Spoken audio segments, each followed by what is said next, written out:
She నేను ఈ వార్త చెప్పి యాస్టకొస్తున్నది. ఎన్ని మాటలు చెప్పాలి? ఇట్లా రోజు చెప్తే అబద్ధమని అనుకోరా? ఏదో కావాల్సుకొని చెప్తున్నామని కూడా అనుకుంటారు. మనం ఎన్నిసార్లు చెప్పినా వాళ్ళు ఏమన్నా తవ్వకొస్తున్నారా? వాళ్ళు అట్లనే చేస్తుంటారు. మీరేమో రోజు వార్త చదివిస్తున్నారు. ఏందో ఏమో పోండ్రి. ఇగో మీరైతే ఈ వార్త చూడండి. అగో ఈమె కొండ సురేఖ మేడం ఇట్లా చీకట్ల కూర్చున్నదేందని పరేషాన్ కాకుండ్రి. మేడం చీకట్ల కూర్చోలే.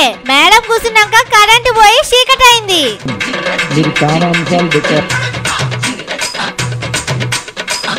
రేపు వరంగల్కు ముఖ్యమంత్రి రేవంత్ సార్ పోతున్నాడు. దీని మీద ఆఫీసర్లతోని కలెక్టర్ ఆఫీస్ లా మేడం మీటింగ్ పెట్టింది. మైకు తీసుకొని మాట్లాడుతుండగా ఇట్లా కరెంటు పోయింది. జర సేపట్లనే అక్కడ ఉన్నోళ్ళు జనరేటర్లు పెట్టిండ్రు.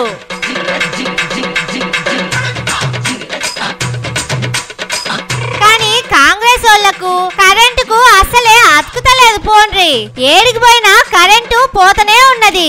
ఏడ మీటింగ్ పెట్టినా నడుమిట్లనే కరెంటు పుడుక్కుమంటున్నది. చిన్న చిన్న మీటింగులు కాదు, మంత్రుల మీటింగులు, ఆఫీసర్ల మీటింగులు కూడా కరెంటు మాయమైతున్నది. కాంగ్రెస్ వాళ్ళు వచ్చినాక కొన్ని దినాలకే హైదరాబాద్ గాంధీ భవన్ లా సీతక్క మీటింగ్ పెడితే కరెంటు పోయింది. కానీ కరెంటు మాత్రమేమో నిమిషం సందువకుండా కరెంట్ ఇస్తున్నాం అంటున్నాడు. రేవంత్ సార్ ఏమో పక్క పాటోలే కరెంటు తీస్తున్నదని చెప్తున్నాడు. మరి కాంగ్రెస్ సర్కారులా కలెక్టర్ ఆఫీసులా మంత్రి మేడం మీటింగ్ అయితే అంటే కరెంటు ఎవరు తీసిండ్రో ఎంక్వైరీ పెట్టిండ్రు సారు.